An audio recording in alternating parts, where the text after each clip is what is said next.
BMKG menyatakan El Nino ancam sektor pertanian Indonesia, puncaknya bulan Juli hingga September 2023. Dilansir dari Kompas TV Jakarta, Badan Meteorologi, Klimatologi, dan Geofisika atau BMKG memperingatkan fenomena El Nino akan mencapai puncaknya di Indonesia pada bulan Juli, Agustus, dan September tahun 2023 mendatang.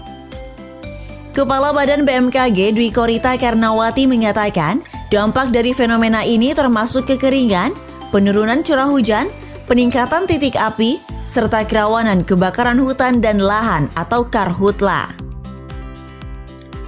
El Nino merupakan sebuah fenomena alam yang terjadi ketika suhu permukaan laut atau SPL di Samudra Pasifik bagian tengah dan timur mengalami peningkatan yang signifikan, melebihi kondisi normal. Fenomena ini dapat mempengaruhi iklim dan memiliki dampak yang luas terhadap pola cuaca di berbagai wilayah di seluruh dunia. Dampaknya, potensi pertumbuhan awan bergeser dari wilayah Indonesia ke wilayah Samudra Pasifik Tengah, sehingga mengurangi curah hujan di Indonesia. Menurut Dwi Korita, beberapa langkah strategis yang bisa dilakukan untuk meminimalisir dampak El Nino seperti mengoptimalkan penggunaan infrastruktur pengelolaan sumber daya air serta waduk, bendungan, embung, dan lainnya. Tujuannya adalah untuk menyimpan air di sisa musim hujan yang bisa dimanfaatkan saat musim kemarau.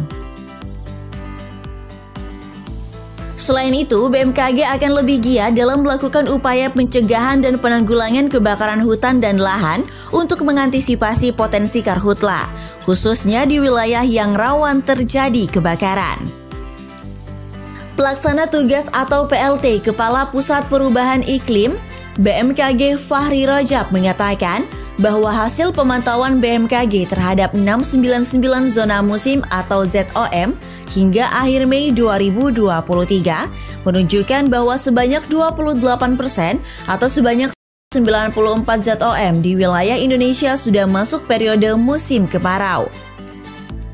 Sementara itu untuk 56% wilayah lainnya sebesar 392 ZOM masih mengalami musim hujan. Adapun sejumlah wilayah yang sudah mengalami musim kemarau meliputi wilayah Aceh bagian timur, Sumatera Utara bagian timur, Riau bagian timur, Bengkulu bagian barat, Lampung bagian selatan, Banten bagian utara, dan lainnya. Fahri juga mengatakan bahwa curah hujan bulan periode Juni hingga Oktober 2023 diprediksi akan berada di bawah kondisi normal dan beberapa wilayah bahkan akan mengalami hujan yang sangat rendah, yaitu kurang dari 20 mm per bulan. Wilayah-wilayah ini termasuk Sumatera bagian selatan, Jawa, Bali, Nusa Tenggara Barat, dan Nusa Tenggara Timur.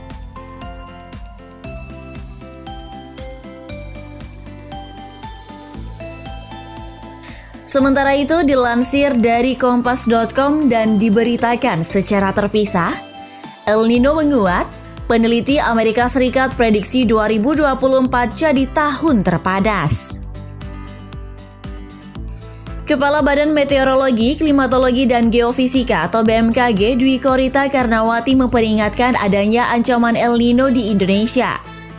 Berdasarkan hasil pengamatan, Dwi Korita mengatakan pengamatan Indeks El Nino Southern Oscillation atau ENSO berdasarkan skala mingguan per 4 Juni 2023 menunjukkan suhu muka laut di wilayah Nino 3,4 terus meningkat. Di saat yang sama, gangguan iklim lainnya juga diprediksi akan terjadi pada bulan Juni 2023, yaitu Indian Ocean Dipole atau IOD positif. Prediksi peneliti Amerika Serikat. Ancaman El Nino tidak hanya menghantui Indonesia, tetapi juga beberapa negara di belahan bumi lainnya. Ilmuwan Amerika Serikat memperkirakan bahwa El Nino bisa mengakibatkan tahun 2024 menjadi tahun terpanas. Dilansir dari BBC, para ilmuwan khawatir hal itu akan mendorong dunia melewati tonggak penting peningkatan pemanasan hingga 1,5 derajat Celcius. Selama berbulan-bulan, para peneliti semakin yakin bahwa fenomena El Nino akan muncul di Samudra Pasifik. Rekor di tahun 2016. Sebelumnya, fenomena El Nino pernah terjadi pada tahun 1997 sampai dengan 1998. Dampak saat itu menelan biaya lebih dari 5 triliun dolar Amerika Serikat dengan sekitar 23.000 kematian akibat badai dan juga banjir. Pada tahun 2016, fenomena El Nino juga kembali terjadi dan menyebabkan rekor terpanas. BMKG mencatat El Nino mulai berkembang pada tahun 2018, 2009, 2006, dan 2004. Dampak El Nino di dunia. El Nino adalah fenomena pemanasan suhu muka laut atau SML di atas kondisi normalnya yang terjadi di Samudra Pasifik tropis bagian tengah. Fenomena ini berperan penting terhadap variasi iklim tahunan. Dampak El Nino akan menyebabkan pengurangan curah hujan, meningkatkan potensi kekeringan juga kebakaran hutan. Dilansir dari NPR, El Nino di Amerika Serikat bagian utara dan Kanada berdampak pada cuaca yang lebih kering dan hangat. Saat ini Kanada sudah mengalami mata air panas yang tidak normal dan bergulat dengan kebakaran hutan. Kebakaran itu meluas dari Alberta sampai ke Maritimes di timur. Di Amerika Serikat bagian selatan, perubahan iklim membuat badai hujan lebat yang berbahaya. El Nino juga memperburuk banjir bandang yang menghancurkan rumah dan memakan korban jiwa.